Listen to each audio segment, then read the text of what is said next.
जैन, ये बातचीत वाली इशू को थोड़ा सा आपको वजाहत करनी चाहिए क्योंकि इसके ऊपर काफ़ी कन्फ्यूजन है।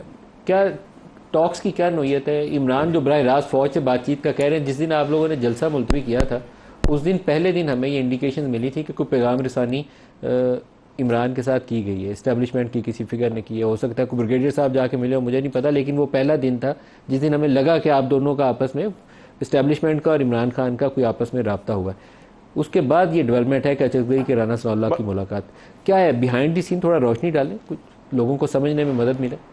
मलिक साहब, जैसे सेनेटर साहिबा फरमा रही हैं और दुरुस्त फरमा रही हैं कि इंशाल्लाह जब मुज़ाकरात किसी नहज पे पहुंचेंगे और मंजर आम पे आएंगे तो डिटेल्स आपके हमारे सामने आ जाएंगी।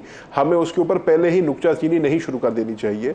अगर मुज़ाकरात, हमने ये तो पाकिस्तान तहरीक इंसाफ ने क्लियरली कहा है, हमारे किसी से भी मुज़ाकरात होंगे हम आवाम को कॉन्फिडेंस में लेंगे, हम कोई पसे पर्दा, कोई बिहाइंड क्लोज डोर मुज़ाकरात नहीं करेंगे।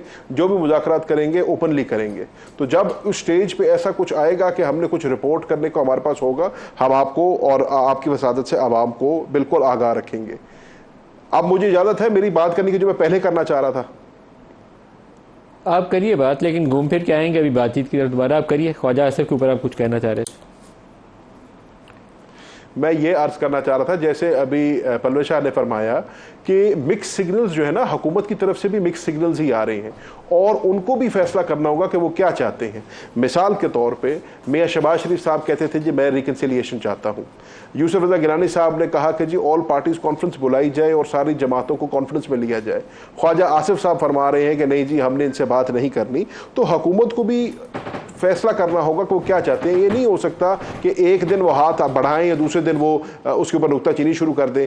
जहां तक एनआरओ की बात है ना जी, तो यकीनन पाकिस्तान तहरीक इंसाफ ने पहले कभी एनआरओ मांगा है ना आज एनआरओ मांग रही है, लेकिन ख्वाजा आसिफ साहब का एनआरओ पे तजर्बा हम सबसे ज़्यादा है क्योंकि वो पहले उससे मुस्तफीद हो चुके हैं, तो उनको बेहतर पता होगा एनआरओ कैसे लिया जाता है, कौन लिया जाता है।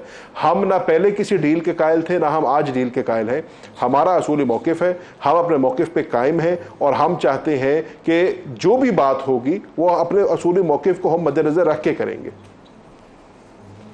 इमरान खान का इस्टेब्लिशमेंट से कहीं कोई पैगाम रसानी हुई डायरेक्टली और इनडायरेक्टली? मेरे कोई चीज़ नहीं है, मैं भी आपको कोई बात कर दूं जो मेरे इल्म में नहीं है, लेकिन ये ज़रूर हमने लातादाद मरतबा कहा है, बैरिस्टर गौहर साहब ने, वरीयूब साहब ने भी बल्कि अडियाला के बाहर खड़े होकर बात की है कि अगर हमारा किसी से भी कोई राब्ता हुआ तो हम इंशाल्लाह उसको कौम के आगे पेश करेंगे।